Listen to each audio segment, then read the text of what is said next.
আসসালামু আলাইকুম প্রিয় বন্ধুরা, কেমন আছো সবাই? আশা করি ঈদুল আজহার এই আনন্দময় সময়গুলোতে প্রিয়জনদের সাথে তোমাদের ঈদ খুব ভালোই যাচ্ছে। আমারও মোটামুটি দিনকাল যাচ্ছিল, কিন্তু কোথাও ঘুরতে যাওয়া হচ্ছিল না। তাই এক বড় ভাইয়ের সাথে প্ল্যান করলাম বাইক নিয়ে আমরা কেরানীগঞ্জের হযরতপুর একটু ঘুরে আসি। সেখানে আমাদের বাংলাদেশের দুইটি প্রসিদ্ধ মাদ্রাসা, একটি হলো মারকাজুদ দাওয়া, যেটির মুদির হলেন মাওলানা আব্দুল মালিক শাহ হুজুর, আর আরেকটি হলো মাদ্রাসাতুল মদিনা, যেটি পরিচালনা করেন মাওলানা আবু তাহের মেজবা শাহ হুজুর। এই দুইটি মাদ্রাসা জিয়ারত করার প্ল্যান করলাম। প্রথমত জুমার নামাজের পরে আমরা বাইক নিয়ে দ্রুত বের হয়ে গেলাম। রাস্তাঘাটে তেমন একটা গাড়ি ঘোড়া ছিল না। একে তো ঈদের সময় রাস্তাঘাট খুবই ফাঁকা, অন্যদিকে হালকা হালকা মেঘলা আকাশ, পরিবেশটা খুবই ভালো ছিল। এটাই সেই মারকাজুদ দাওয়া যেখানে পড়াশোনা করা কওমি মাদ্রাসার প্রত্যেকটি ছাত্রের মনের বাসনা হয়ে থাকে। কারণ শহর থেকে বহু দূরে নিরিবিলি এই মনোরম পরিবেশে ইলমি দিনের এই মহান সাধকের কাছে পড়াশোনা করা কার না ভালো লাগে, তাই না?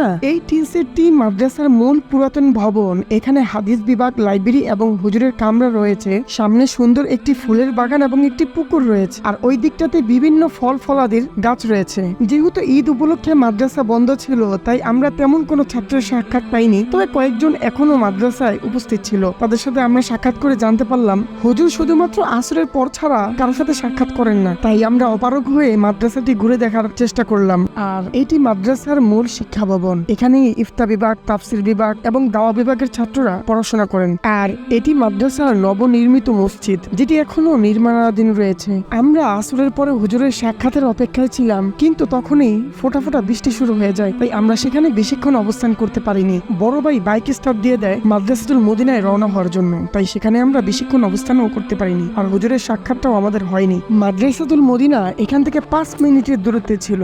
যখন আমরা মাদ্রাসাতুল মদিনায় পৌঁছালাম, তখন আমাদের সাথে ঘটে মজার এক কাণ্ড।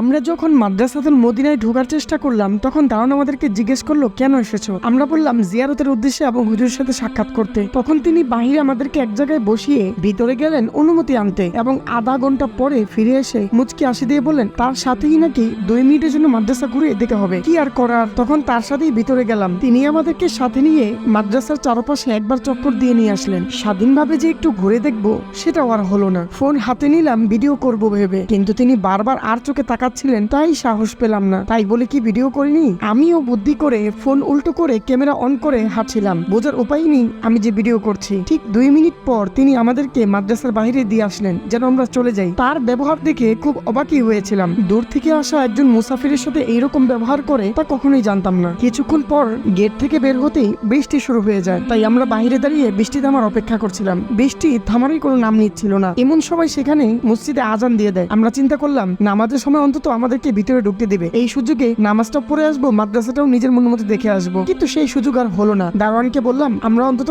নামাজ পড়ার জন্য ভিতরে ঢুকি। তিনি বললেন সেই বাইরেই নামাজ পড়ে নিতে। আমরা বললাম সাথে মসজিদ থাকতে বাইরে কিভাবে নামাজ পড়বো? তখন তিনি আমাদেরকে বাধ্য হয়ে ভিতরে ঢুকতে দিলেন। মসজিদে নামাজ পড়তে গেলেও তিনি কেন যেন আমাদেরকে সন্ধ্যার চোখেই দেখছিলেন। তবে নামাজ শেষ করার পর বেশ খানিকটা সময় ভিডিও করার সুযোগ পেয়েছিলাম। তখন ইচ্ছে মতো কিছু ছবি তুলে নিয়েছি এবং ভিডিও করে নিয়েছিলাম। তিনি আমাদেরকে আর ধরতে পারেননি। আসরের পর বৃষ্টি অনেকটা থেমে গিয়েছিল, তাই আমরা আর দেরি না করে গন্তব্যের উদ্দেশ্যে রওনা হয়ে যাই। ফিরার সময় অনেকক্ষণ ধরে বৃষ্টি পড়ায় প্রকৃতি যেন তার নবযৌবন ফিরে পেয়েছে। পরিবেশ খুব শান্ত ছিল, দেখে ভালোই লাগছিল। তাই আমি ইচ্ছে মতো ভিডিও করে ফিরার সময় যখন মার্কাজ দেওয়া পার হয়ে আসছিলাম, তখন আব্দুল মালিক হাফিজাউল্লাহকে বহনকারী একটি গাড়ি আমাদের সামনে সামনে চলছিল। ভাবলাম হুজুরের সাথে সাক্ষাৎ হয়নি বলে আল্লাহ তাআলা তার গাড়ি দেখার সুযোগ করে দিয়েছেন। আমরা গাড়িটিকে ফলো করে হযরতপুর ব্রিজ পর্যন্ত চলে এসেছিলাম। ব্রিজের এলাকাটি দেখতে খুবই সুন্দর। এরপর আমরা হুজুরকে ওভারটেক করে সামনে চলে যাই, আর হুজুরের গাড়িটি দেখতেও পারিনি।